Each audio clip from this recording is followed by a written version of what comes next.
तो देखिए हम क्या पढ़ रहे थे, विलोपन विधि पढ़ रहे थे। और विलोपन विधि में हमने क्या पढ़ा, विलोपन मींस विलुप्त करना, एलिमिनेट करना, ठीक है ना। एक पद को, इसका मतलब जो चर पद है, दो चर वाले रैखिक समीकरण को हम पढ़ रहे हैं और उनमें से एक को क्या करना है, विलुप्त करना है। तो देखिएगा दूसरा जो भाग है इसका, पहला हमने सुबह पढ़ दिया था, दूसरा है जो वो दिया हुआ 3x धन 4y बराबर 10 समीकरण 1, और दूसरा है 2x ऋण 2y और बराबर 2, और ये समीकरण 2 है। तो सबसे पहले तो आपको ये डिसाइड करना है कि हमें किस पद को क्या करना है, विलुप्त करना है। किस पद को क्या करना है, विलुप्त करना है, कि x वाले को विलुप्त करना है या y वाले को। तो देखिएगा हम y के लिए अगर देखें तो ज्यादा सिंपल है। क्यों सिंपल है, कि मैंने क्या कहा था कि अगर जिस पद को आपने क्या करना है, विलुप्त करना है, उसके क्या होने चाहिए, गुणांक। जो गुणांक होंगे वो क्या होने चाहिए, गुणांक समान होने चाहिए। गुणांक क्या होने चाहिए, समान। तो y के लिए देखिएगा, y के लिए यहाँ 2 है और यहाँ कितना है, 4 है। तो इसका मतलब है जो क्या है, 2 को हम 4 बना सकते हैं सिंपली। वैसे x को भी आप क्या कर सकते हैं, विलुप्त कर सकते हैं। पर देखिएगा यहाँ गुणांक कितना है, 3 है, और दूसरे का कितना है, 2 है। अब इन दोनों का क्या लेना होगा, एलसीएम लेना होगा, और एलसीएम लेके जितना आएगा उतना हमें बनाना होगा इनका गुणांक। तो सिंपल तो क्या है, y वाला है। तो y वाले के लिए देखिएगा सिंपल क्या है कि इनके गुणांक हमें समान बनाने हैं। तो एक का गुणांक कितना है, पहले वाले का गुणांक है 4 और दूसरे का कितना है, 2 है। तो 2 को 4 बनाया जा सकता है। 2 को कितना बनाया जा सकता है, 4। कैसे बनाएंगे, कितने से गुणा करेंगे, 2 से गुणा करें। तो इसका मतलब इस पूरे समीकरण को क्या करना, 2 से गुणा करना। तो क्या लिखेंगे, समीकरण 2 को 2 से गुणा करने पर, अब गुणा करेंगे तो हर एक पद क्या होगा, गुणा होगा। जो समीकरण 2 हमने लिया है तो ये भी गुणा होगा, ये भी होगा और ये भी होगा। तो पहला वाला गुणा होगा तो कितना होगा, 2 से 4x, ये हो जाएगा 4x, और ऋण, अब ये वाला भी गुणा होगा तो कितना हो जाएगा, ऋण 4y, और बराबर ये भी गुणा होगा तो कितना हो जाएगा, 4। इसी को बदल के ये समीकरण बन गया है और इसे हम लिखेंगे समीकरण 3। ठीक है। अब यहां पर क्या देखना आपने कि जो समीकरण देखिएगा, अब 1 और 3 में आपने तुलना करनी है। 2 वाला छोड़ दीजिएगा, 2 वाला वही बदल के कितना बन गया है, 3 बन गया है। अब जो हमने डिसाइड किया था पहले कि हमें y वाला विलुप्त करना है, तो उनके देखना है आपने चिन्ह। क्या देखना है, चिन्ह। अगर चिन्ह क्या होंगे, समान चिन्ह होंगे। चिन्ह क्या होंगे, समान होंगे। तो क्या करेंगे, घटाना होगा। क्या करना होगा, घटाना। अगर चिन्ह क्या होंगे, विपरीत होंगे। चिन्ह क्या होंगे, विपरीत अगर होंगे तो हमें उनको क्या करना पड़ेगा, जोड़ना पड़ेगा। तो y वाला देखिएगा पहले समीकरण में और तीसरे समीकरण में इनके चिन्ह देखिएगा। इसका चिन्ह क्या है, धन है, और दूसरे का क्या है, माइनस। ठीक है ना। तो क्या हो गए इनके चिन्ह, विपरीत। क्या हो गए, विपरीत है ना, समान है रे, नहीं है ना, ये धन और ये ऋण है। तो क्या होगा, अलग अलग विपरीत है। तो विपरीत की स्थिति में क्या करना है, जोड़ना। बस तो वही लिखेगा किसको, समीकरण 1 और 3 को। तो क्या लिखेंगे, समीकरण 1 धन और समीकरण कितना, 3। अब लिखिएगा, पहले 1 लिखिएगा फिर 3 लिखिएगा। समीकरण 1 क्या है, 3x है धन 4y और बराबर 10। उसके बाद नेक्स्ट क्या है, 4x और ऋण 4y बराबर कितना है, 4 है ना। अब इनको जोड़ना है। तो ध्यान दीजिएगा, जब भी हम घटाते हैं, जब भी क्या होगा, घटाने की अगर परिस्थिति कहीं पर आती है, घटाना पड़ रहा है, तो नीचे वाले जितने पद हैं, जो दूसरा वाला समीकरण है, ये नीचे वाला, इन सब के चिन्ह बदल जाते हैं। पर जोड़ने पर चिन्ह नहीं बदलेंगे, चिन्ह वही रहेंगे। आप देखिएगा, इन दोनों में तुलना कीजिएगा, 4y है 4y, ये धन में है और ये ऋण में है, दोनों क्या हो जाएंगे, कैंसिल, कट जाएंगे, कट जाएंगे। अब ये वाला धन में है, ये भी धन में है, तो दोनों जुड़ेंगे। ये 3x और ये 4x है, तो कितना हो जाएगा, 7x, और बराबर कितना, इनको भी जोड़ दीजिएगा, 14 हो जाएगा। तो क्या बन के आ गया हमारे पास, अब आगे कि 7x बराबर किसके है 14 के। हमें तो x का मान चाहिए ना, तो x के मान के लिए क्या करेंगे, x बराबर 14 और ये कहां चले जाएगा भाग में, ठीक है ना।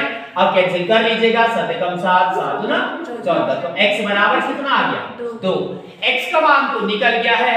अब इसके बाद हमें y का मान निकालना है। किसका मान निकालना है y का मान। और y का मान कैसे निकलेगा, इस x का मान आप समीकरण 1 में रखिए, 2 में रखिए या समीकरण 3 में रखिए, किसी भी एक समीकरण में रखिएगा y का मान निकल जाएगा। तो ये देखना है कि सबसे छोटा समीकरण कौन सा होगा जिसमें कैलकुलेशंस कम होंगी, मतलब संख्याएं जिसमें कम है, संख्या जो गुणांक मतलब गुणांक कम है जिसमें, इसमें भी है, इसमें छोटा है, इसमें रख सकते हो, इसी में रख दीजिएगा समीकरण 2 से, समीकरण 2 से।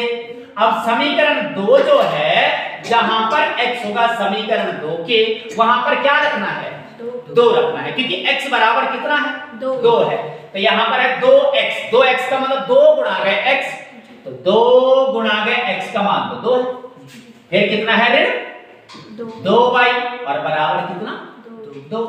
तो ये बेटा कितना हो गया, ये हो गया 2 दूना 4 ऋण 2y और बराबर 2। अब ये वाला क्या है अचर, ये वाला क्या है अचर, अचर को एक तरफ रखो, चर को एक तरफ रखो, ठीक है। तो यहाँ ऋण 2y तो मैं यहीं पर रख दे रहा हूँ, 2 भी अपनी जगह पर है, ये जो 4 है यहाँ पक्षांतर में जाएगा, ठीक है ना, पक्षांतर में जाएगा दाईं तरफ, तो इसका चिन्ह क्या हो जाएगा बदल जाएगा। अब इसके आगे कोई सा भी चिन्ह है तो क्या है धन है, याद आके क्या होगा ऋण, तो ऋण 2y और बराबर कितना हो जाएगा 2 में से 4 घटाएंगे, 2 में से कितना घटाएंगे कितना आएगा -2, हाँ -2, ठीक है ना, ऋण 2, ठीक है ना। तो y बराबर, अब हमें y का मान चाहिए, यहाँ इसके साथ कितना गुणा है ऋण 2, ऋण 2 गुणा है ना, तो गुणे वाला कहां जाएगा भाग में, तो ऋण 2 और बटे इसके ऋण 2, यहाँ भी ऋण यहाँ भी ऋण, दोनों कैंसिल हो गए, मतलब धनात्मक हो गए, 2 बटे 2 का मतलब 2 कम 2 2 कम 2, तो y बराबर क्या आ गया 1 बटे 1 का मतलब लास्ट में क्या लिखना है x और y निकालने का मैं, अतः x बराबर 2 और दूसरा कौन सा y बराबर 1, तो ये इसका क्या है आंसर, समझ में आया ये, ठीक है, कोई दिक्कत, ओके। नेक्स्ट देखिएगा,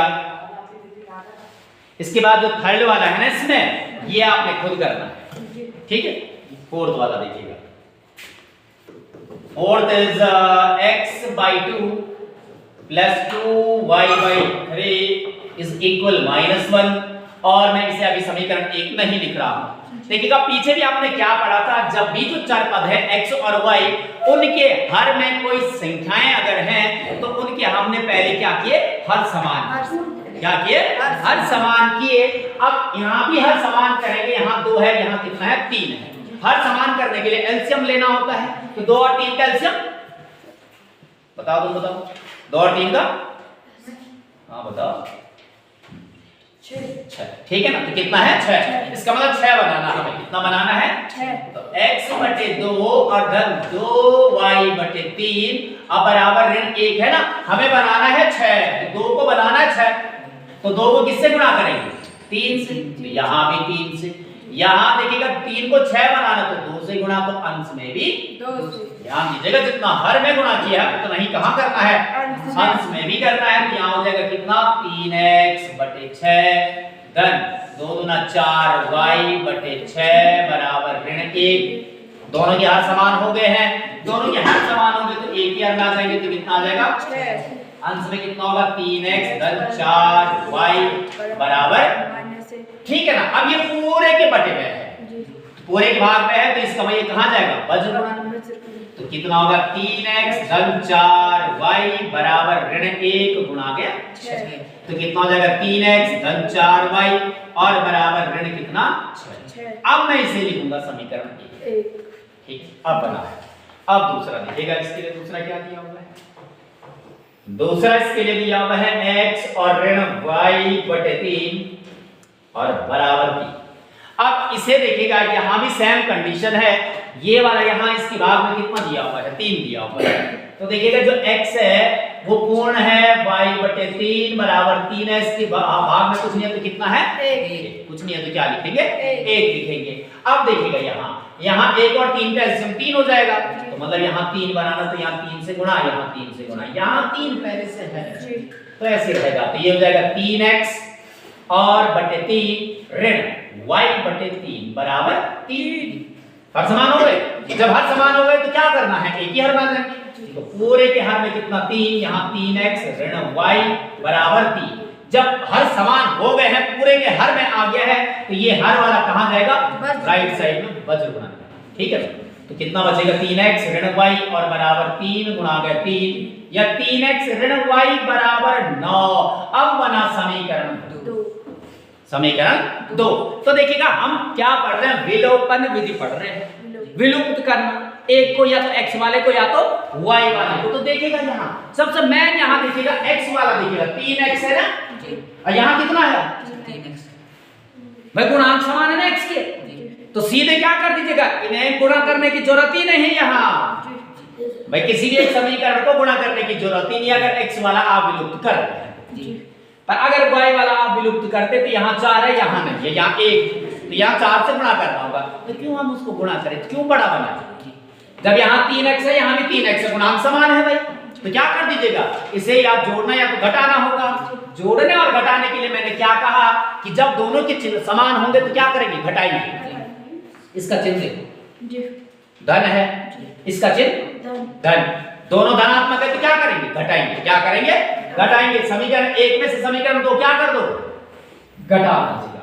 तो क्या लिखेंगे, समीकरण 1 ऋण समीकरण 2। तो समीकरण 1 को पहले लिखेगा तो ये है 3x धन 4y बराबर है ऋण 6। दूसरा है 3x और ऋण y बराबर है 9। पर ध्यान दीजिएगा बेटा, जब हम जोड़ रहे थे तो ये नीचे वाले जो पद है 1, 2 और 3 पद जो हैं, इनके चिन्हों में कोई परिवर्तन नहीं हो रहा था। पर जब घटाएंगे, जब क्या कर रहे हैं, घटा रहे हैं, पीछे वाले में जोड़ रहे थे तो कोई परिवर्तन नहीं हुआ।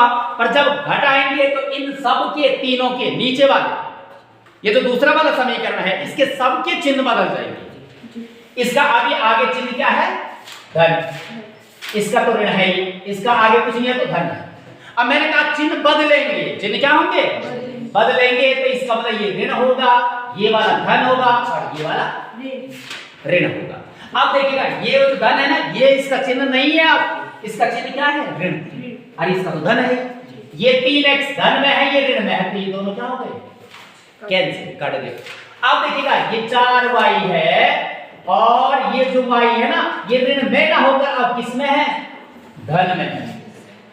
तो कितना है, 4y धन y कितना हो जाएगा, 5y हो जाएगा। तो ये हो गया 5y और बराबर। और आगे वाला देखिएगा, ये वाला जो क्या है, अचर वाला है, ये ऋण 6 है, ये 9 धन में नहीं है, अब इसके चिन्ह बदल गया है, उसका ऋण कितना है, 9। ऋण 6 है, ऋण 9 है, दोनों के चिन्ह समान है तो जुड़ेंगे, भले रहेगा ऋणात्मक ही। तो क्या हो जाएगा, कितना हो जाएगा, ऋण 15। तो ये हो जाएगा ऋण 15 और y बराबर कितना, हमें y का मान चाहिए, तो इसका मतलब है 5 क्या है, गुणे में है तो कहां जाएगा, भाग में, तो ऋण 15 और बटे 5, बचेगा 5, 5 या 15, तो y बराबर कितना आ गया, ऋण भी है तो ऋण 3। तो ये y का मान निकल गया। अब x का मान के लिए क्या काम है, किसी भी एक समीकरण में रख दीजिएगा भाई, इसी में रख दो, इसमें रख दो, किस में रखें बताओ, फर्स्ट में रख दे। तो लिखेंगे समीकरण 1 से। अब समीकरण 1 है 3x धन 4y, तो क्या लिखेंगे, 3x तो ऐसे रहेगा धन 4 और y का मतलब उसके साथ गुणा है, और y की जगह पर कितना है, ऋण 3। तो यहां पर क्या है, गुणा, ऋण है तो ब्रैकेट लगाओ और ऋण 3 और फिर बराबर में है कितना, ऋण 6। ठीक है ना, तो कितना हो गया 3x और यहां पर देखिएगा ये दोनों गुणा, ये धनात्मक है और ये वाला ऋणात्मक है, धन ऋण का ऋण होगा और 4 तियां 12 और बराबर ऋण 6। अब देखिएगा ये वाला अचर और ये अचर, अचर वाला अचर की तरफ जाएगा, तो 3x तो बचा यही और बराबर ये यहां जाएगा, ऋण है, यहां ऋण है, पक्षांतर में जाएगा तो क्या होगा, धन हो जाएगा। तो कितना 12 और ऋण 6 तो कहीं नहीं जा रहा, वो अपनी जगह पर है भाई, ऋण 6। तो तो x बराबर के लिए क्या जाएगा, देखिएगा 3x बराबर, अब 12 में से 6 घटा दीजिएगा तो कितना बचेगा 6। तो x बराबर कितना 6/3। तो x बराबर 3 कम 3, 3 दूना 6, तो x बराबर 2। तो अतः क्या लिखेंगे कि x बराबर 2 और y बराबर कितना आया ऋण 3। तो यही इसका आंसर हो जाएगा। आया समझ में इतना? ठीक है ना, इसे नोट कीजिएगा।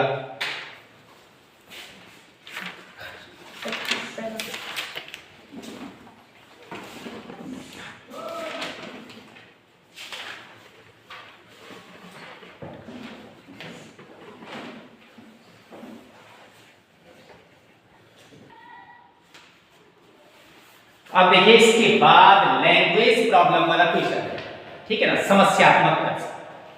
जो दूसरा क्वेश्चन है उसमें क्या दिया हुआ, निम्न समस्याओं में रैखिक समीकरणों के युग्म बनाइए। क्या बनाना है, रैखिक समीकरण का युग्म बनाना है और उन्हें हमें हल भी करना है अगर उनका अस्तित्व है तो, ठीक है ना। तो देखिएगा पहला क्या दिया हुआ, ये इंपॉर्टेंट क्वेश्चन है, एग्जाम में पीछे भी हमने ऐसे भिन्न वाला पढ़ा था, ठीक है ना। तो ये भी इंपॉर्टेंट है, एग्जाम में कई बार पूछा जाता है। देखिएगा क्या बोल रहे हैं, यदि हम अंश में 1 जोड़ दें और हर में 1 घटा दें तो भिन्न 1 में बदल जाता है। तो देखिएगा भिन्न वाला क्वेश्चन अगर कहीं पर आ रहा है तो भिन्न के लिए क्या होता है, हर और अंश होते हैं। क्या होते हैं भाई, हर और अंश, ठीक है ना। तो इसका मतलब हर और अंश के रूप में हमें लेना होगा। तो मान के चलिए, माना जो भिन्न है x बटे y, क्या है भिन्न x बटे y, ठीक है ना। भिन्न का मतलब इसमें अंश और क्या होगा, हर। अब जैसे ये बोल रहा है शर्त फर्स्ट में इसने क्या दिया हुआ है कि ये बोल रहा है यदि हम अंश में 1 जोड़ दें, कि जो भिन्न है x बटे y, इसका अंश ये है, हर ये है, और अंश में कितना जोड़ दे, 1 जोड़ दे, और तथा हर में से 1 घटा दे, हर में से 1 घटा दे। जैसे ये बोल रहा है अपनी तरफ से कुछ नहीं करना है, ये बोल रहा है कि अंश में 1 जोड़ दे, हर में 1 क्या कर दे, घटा दे। हमने कर जोड़ दिया और घटा दिया, तो ये कितना हो जाता, तो भिन्न 1 में बदल जाती, बदलने का मतलब बराबर हो जाती है कितना, 1, ठीक है। अब तो रैखिक समीकरण के रूप में तो नहीं है। ऐसी स्थिति में क्या करना होता, बदलना। यहाँ हर में कुछ होता तो ये यहाँ वजन गुणन में आता, यहाँ हर वाला यहाँ गुणे में चले जाएगा। तो यहाँ हर में नहीं है तो ये वजन गुणे में यहाँ 1 के साथ, तो यहाँ x धन 1 बराबर 1 के साथ क्या आएगा, y ऋण 1 गुणे में। अब x धन 1 तो ऐसे रहेगा, यहाँ 1 से गुणा करेंगे तो वही y धन 1 ही रहेगा भाई। अब मैं इन दोनों को भी पक्षांतर में यहाँ ले लूं तो x धन 1 तो अपनी जगह पर है, ये y यहाँ आएगा तो ऋण y होगा, ये 1 यहाँ आएगा तो धन 1 होगा बराबर 0। तो x देखिएगा x एक ही पद है तो x ऐसे रहेगा, y भी एक ही पद है तो y भी ऐसे रहेगा। ये और ये दोनों क्या है, अचर है, दोनों धनात्मक हैं, जुड़ेंगे तो एक ही है धन में, एक ही है तो धन कितना 2 बराबर 0, समीकरण 1। शर्त फर्स्ट तो ये बना। अब शर्त सेकंड में क्या बोल रहा है, शर्त सेकंड में ये बोल रहा है यदि हर में 1 जोड़ दें। अब सिर्फ क्या बोल रहा है कि जो भिन्न x बटे y है, भिन्न तो क्या है x बटे y, x बटे y यदि हर में 1 जोड़ दे, हर में क्या जोड़ दे, 1 जोड़ दिया। अंश के लिए उसने कुछ कहा ही नहीं, अंश के लिए नहीं कहा कि कुछ जोड़ दे घटा दे, कुछ नहीं बोल रहा, तो कुछ नहीं करना आपको, सिर्फ बोल रहा हर में क्या कर दे, 1 जोड़ दे, तो यह 1/2 हो जाती है, मतलब बराबर 1/2 हो जाती है। ये भी फिर उसी की तरह ये वज्रगुणन में यहाँ इसके हर में कुछ होता तो ये यहाँ आता, जैसे यहाँ है तो ये 2 यहाँ गुणे में और ये वाला इसके साथ। तो अब क्या बनेगा, x के साथ आ जाएगा 2 बराबर 1 के साथ आ रहा है कितना, y धन 1, ये वाला, ठीक है। अब उसके बाद यहाँ देखिएगा 2x गुणा गए 2 तो ये हो जाएगा 2x बराबर 1 से गुणा करेंगे तो y धन 1 ही रहेगा भाई, कोई परिवर्तन नहीं होगा। इसको पक्षांतर में ले आओ तो 2x ऋण y ऋण 1 बराबर 0 और ये बन गया बेटा समीकरण 2। 2। अब बात करें विलोपन विधि की, तो पहले आपने ये देखना कि किसको क्या करें, विलुप्त करें। समीकरण 1 में देखो जरा और समीकरण 2 में देखो। ये देखो पहले कि कौन से चर पद का गुणांक समान है, तो देखिएगा y वाला समान है ना गुणांक, x वाला यहाँ तो 1 है यहाँ 2 है, बनाना पड़ेगा, गुणा करना पड़ेगा। क्यों करे गुणा, जब यहाँ पर क्या है y के गुणांक समान है, तो इसका मतलब है y के गुणांक है समान है, तो या तो जोड़ना होगा या तो घटाना होगा। जोड़ने और घटाने के लिए मैंने क्या कहा कि अगर चिन्ह विपरीत है, एक धन में दूसरा ऋण में, तो तब क्या करना, जोड़ना। और जब चिन्ह समान का मतलब दोनों धन में है, दोनों या ऋण में है, तो तब क्या करना, घटाना। तो यहाँ देखिएगा ये ऋण में है, ये वाला y ऋण में, तो क्या करेंगे, घटाएंगे। क्या करेंगे, घटाएंगे। तो क्या लिखेंगे, समीकरण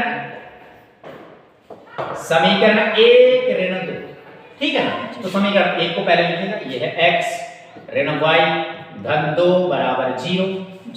दूसरा भी ठीक उसके नीचे लिखो, x के नीचे x 2x, ये कितना ऋण y और ये ऋण 1 बराबर 0।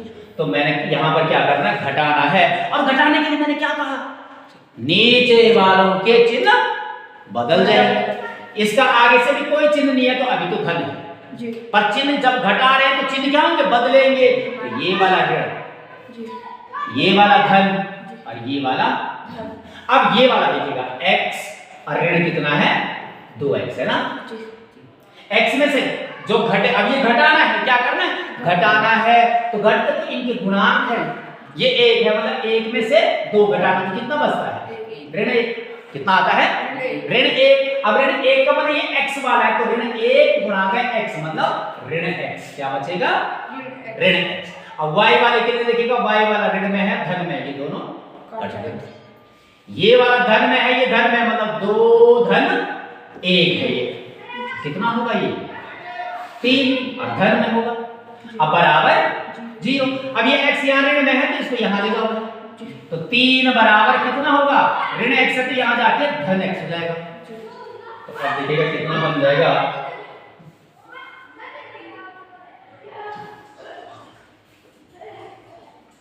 तो x बराबर बन जाएगा, x बराबर कितना, 3।